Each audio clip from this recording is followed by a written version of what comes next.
Oi, gente, tudo bem com vocês? Bem-vindos para mais um capítulo do livro Nosso Lar. Então já deixa seu like, se aconchegue. Se você quer acompanhar a leitura, pega o seu livro.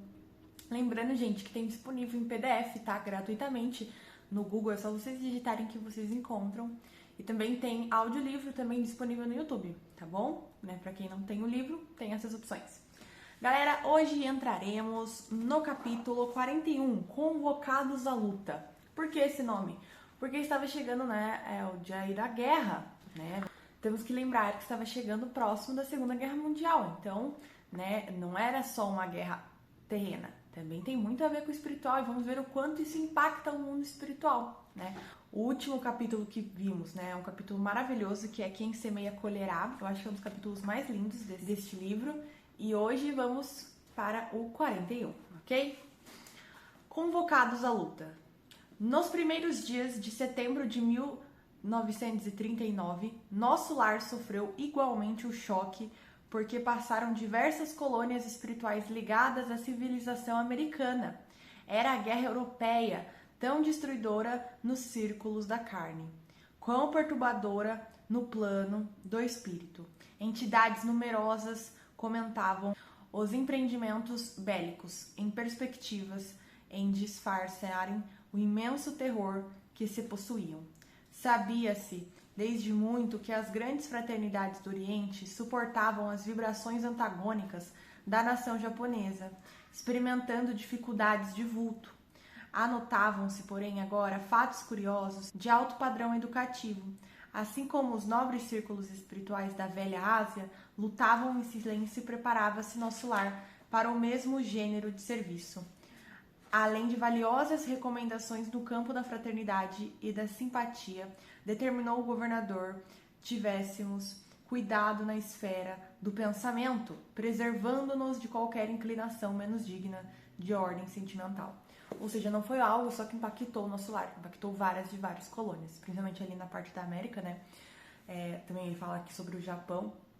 E é muito interessante que o governador deu essa orientação que eles tentassem ao máximo manter o pensamento em boas vibrações, né? Porque quando você começa a pensar, galera, é inevitável, você se conecta, vamos lembrar disso. Se vocês façam um teste agora, se vocês começam a pensar em Jesus Cristo, começam a pensar no espiritual, começam a pensar nas questões divinas, você se sente melhor, você se sente bem. Agora, se você começa a pensar, já teve uma vez que eu fiz esse teste, você começa a pensar, e se eu não era espírita ainda, nem sabia, depois que eu fui ver, né, o quanto isso realmente impactava.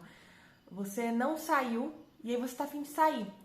Só que você pode muito bem ficar na sua casa de boa, só que aí você coloca na tua cabeça que você quer sair, e aí você começa a se conectar a todo mundo que tá saindo, a todo mundo que tá fazendo as coisas, e aí você fica com vontade. E isso é um sentimento, gente, isso é por conta dos pensamentos, você começa a se ligar a essas energias. E aí, obviamente, se não for um pensamento elevado, você também se conecta a obsessores. Então, olha só, né?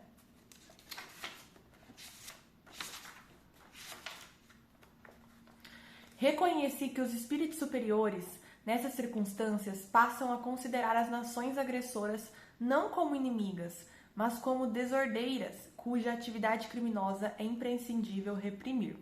Infelizes dos povos que se embriaguem com o vinho do mal, disse-me Salustio. Ainda que consigam vitórias temporárias, elas servirão somente para agravar a ruína, acentuando-lhes as derrotas fatais. Quando um país toma a iniciativa da guerra, encabeça a desordem da casa do pai e pagará um preço terrível. Observei então que as zonas superiores da vida se voltam em defesa justa contra o empreendimento da ignorância e da sombra, congregados para a anarquia e, consequentemente, para a destruição. Esclareceram-me os colegas de trabalho que no acontecimento dessa natureza os países agressores convertem-se naturalmente em núcleos poderosos de centralização das forças do mal. Sem se precatarem dos perigos imensos, esses povos, com exceção dos espíritos nobres que eles integram, os quadros de serviços embriagam-se ao contrário dos elementos de perversão que invocam das camadas sombrias. Coletividades operosas convertem-se em autômatos do crime. Legiões infernais precipitam-se sobre as grandes oficinas do progresso comum, transformando-as em campos de perversidade e horror. Mas enquanto os bandos escuros se apoderam da mente dos agressores, os agrupamentos espirituais da vida nobre movimentam-se em auxílio dos agredidos. Se devemos lastimar a criatura em posição à lei do bem, com mais propriedade devemos lamentar o povo que olvidou a justiça. Logo após os primeiros dias que assinalaram as primeiras bombas na terra polonesa, encontrava-me no entardecer das câmaras de retificação, junto de Tobias e Narcisa, quando inesquecível clarim se fez ouvir por mais de um quarto de hora. Profunda emoção nos invadir a todos.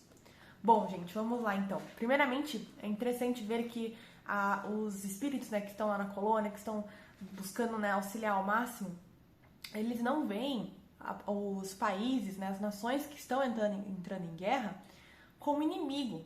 E sim vê, olha que eu acho muito legal isso, não como inimigas, mas como desordeira, cuja atividade criminosa é imprescindível reprimir.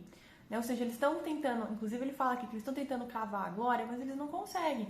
Quando você começa uma guerra, você está andando rumo à ruína. E mais cedo ou mais tarde você vai ter que colher isso. É bem interessante a gente ver pelo ponto de perspectiva espiritual. Né? E não aqui pelo carnal, que as pessoas começam a ter ódio e odeiam e ver como inimigo. Não, eles veem como realmente errado, claro, certo, eles não estão, mas, igual eles falam aqui, como desordeiras, cuja atividade criminosa é imprescindível reprimir.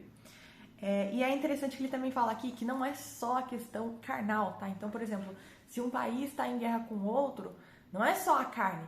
Vários espíritos saem do umbral, todos os espíritos malignos são convocados e eles começam a agir sobre a terra, né? Sobre os agressores.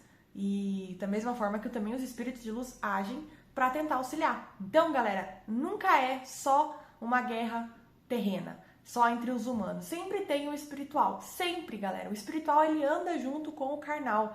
E a gente, às vezes, passa tão despercebido que a gente não percebe, mas é verdade. Então, quanto antes a gente souber isso e cuidar do nosso espiritual, melhor é.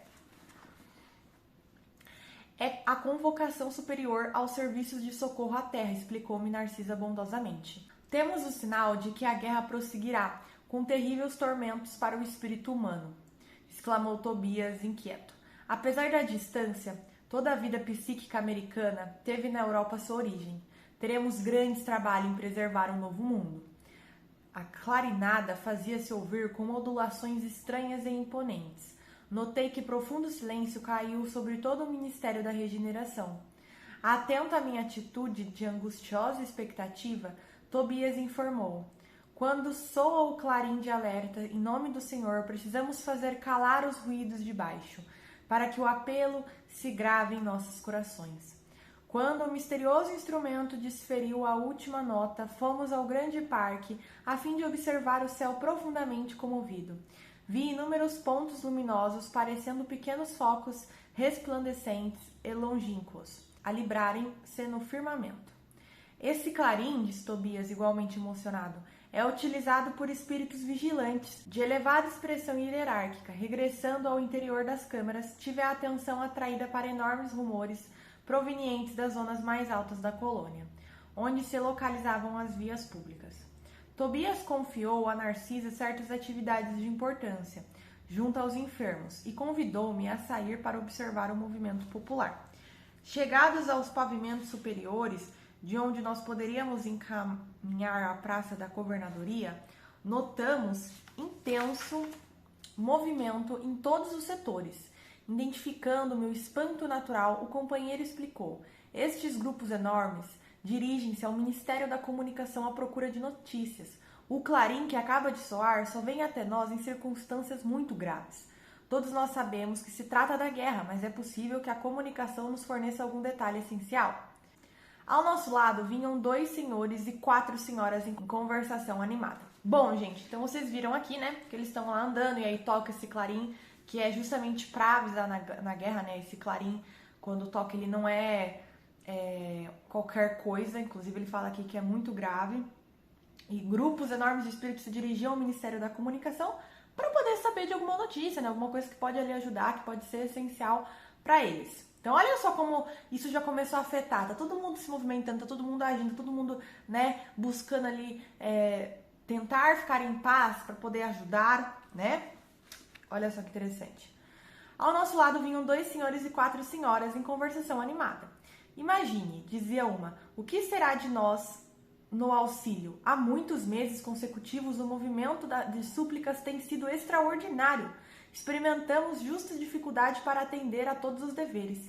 E nós com a regeneração? Objetava o cavalheiro mais idoso. Os serviços prosseguem consideravelmente aumentados. No meu setor, a vigilância contra as vibrações umbralina reclama esforços incessantes. Estou avaliando o que virá sobre nós. Tobias segurou-me o braço de leve e exclamou: adiantamo-nos um pouco. Ouçamos os que dizem outros grupos. Aproximando-nos de 2 homens, ouvi um deles perguntando: será crível que a calamidade nos atinja a todos? O interpelado, que parecia portador de grande equilíbrio espiritual, replicou sereno: de qualquer modo, não vejo motivo para precipitações. A única novidade é o acréscimo de serviços, que no fundo continuará uma bênção. Quanto ao mais, tudo é natural, ao meu ver. A doença é mestra da saúde, o desastre da ponderação. A China está sobre a metralha há muito tempo e não mostrou você ainda qualquer demonstração de assombro. Então, galera, essas pessoas elas estavam mais preocupadas com o trabalho a mais que elas teriam, né? Algumas, não todas. Então, assim, ficavam falando, o trabalho no campo da regeneração já tá muito grande, agora a gente não vai conseguir dar conta, o que vai ser de nós, o que tá acontecendo? Aí o Tobias puxa o André Luiz, fala, vamos vir aqui e escutar um outro grupo. E aí o cara ainda ele fala assim, será que essa calamidade nos atinge a todos? E aí um outro espírito super tranquilo, super elevado, né, super de boas, pegou e falou, de qualquer modo, não vejo motivo para precipitações. A única novidade é o acréscimo de serviço, né? Que no fundo é algo bom, porque trabalhar e servir, né, cumprir seu dever é maravilhoso. E o que ele está querendo dizer? Galera, nada sai fora do que Jesus quer, do que Deus permite. Então, assim, tudo que for acontecer é para acontecer, então não tem por que ficar preocupado. Eu sei que hoje em dia tem muitas pessoas que se preocupam com o futuro da Terra, porque hoje em dia, né, aqui a gente está falando de 1939, mas hoje em dia também o planeta Terra, tanto de pequenas guerras que está formando, né, pequenos problemas que estão tendo, eu sei que isso causa preocupação em muita gente. Mas eu vou ser bem clara, não se preocupem, orem pelos nossos irmãos que estão passando por esses momentos de dificuldade. Tá? Igual esse espírito mesmo fala, olha só que lindo. Quanto mais, tudo é natural. Doença é mestra da saúde. Então, esse povo, eles estão doentes, mas mais cedo ou mais tarde eles se curam, tá? O desastre, a ponderação. Então, essas questões, elas são necessárias. E se não fosse para acontecer, Jesus não permitia, né? Deus não permitia que isso acontecesse. Então, sempre lembre-se disso e não se preocupem. Orem, façam o melhor. Façam igual os espíritos aqui, elevem os pensamentos e as vibrações. Mas não percam tempo se preocupando e pensando em coisas horríveis, porque isso só vai atrapalhar vocês mesmo. E também emanará aquela energia negativa, tá? Mas agora, objetou o companheiro despontado, parece que serei compelida a modificar meu programa de trabalho. O outro sorriu e respondeu: Helvécio, esquecemos o meu programa para passar em nossos programas. Atendendo ao nosso gesto de Tobias, quem me reclamava atenção, observei 3 senhoras que iam na mesma direção à nossa, esquerda. Verificando que o pitoresco não faltava igualmente ali, naquele crepúsculo de inquietação, a questão me impressiona soberaneira, dizia a mais moça. Por que Everaldo não deve regressar ao mundo agora? Mas a guerra, disse uma das companheiras, ao que parece não alcançará a península. Portugal está muito longe do teatro dos acontecimentos. Entretanto, indagou a outra componente do trio, por que semelhante preocupação? Se Everaldo viesse, o que aconteceria? Receio, esclareceu a mais jovem, que ele me procure na qualidade de esposa. Não o poderia suportar. É muito ignorante. De algum modo, não me submeteria às novas crueldades. Tola que és, comentou a companheira.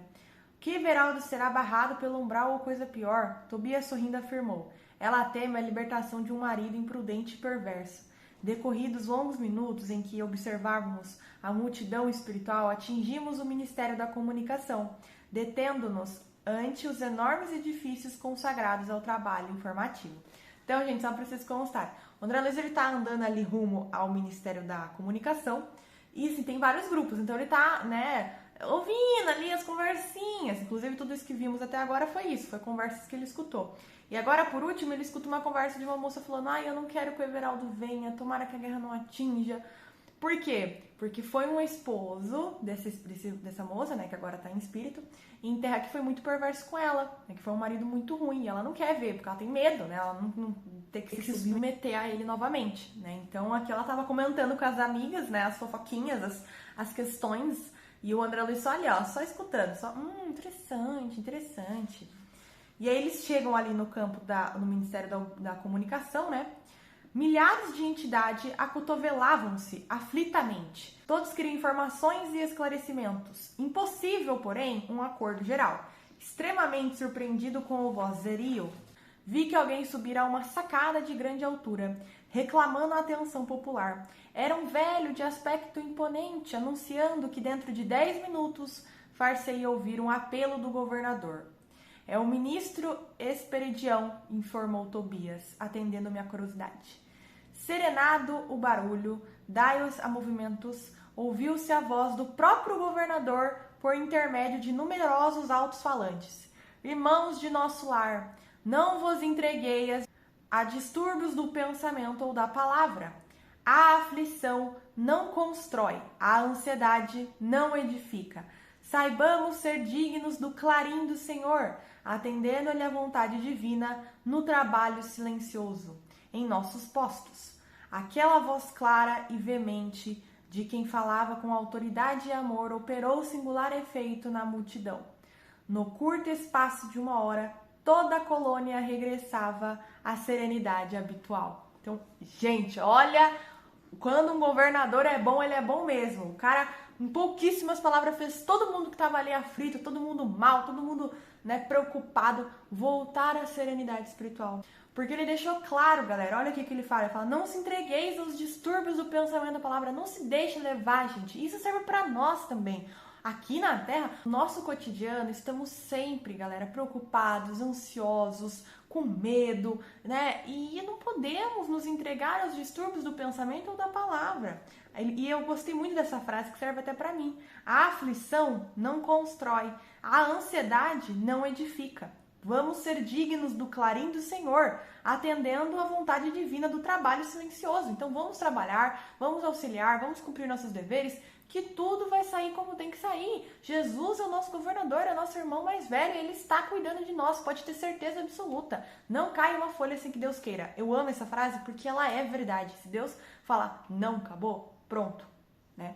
Então, vamos lembrar sempre disso, galera. E aí a gente finaliza o capítulo 41. Capítulo 42 é a palavra do governador, tá? Galera, esse capítulo ele é super interessante, porque, querendo ou não, por mais que, né, ele tá falando aqui da Segunda Guerra Mundial e tudo mais, hoje em dia o planeta não tá muito diferente, tá cheio de pequenas guerras, então é muito importante a gente trazer esses ensinamentos, esses conhecimentos para a atualidade, tá bom? Espero muito que vocês tenham gostado, deixe o like, o comentário e compartilhe esse vídeo, pois divulgar a doutrina espírita é um ato de caridade, tá bom? Também me sigam no Instagram, que é @vicky_raiz. Beijos!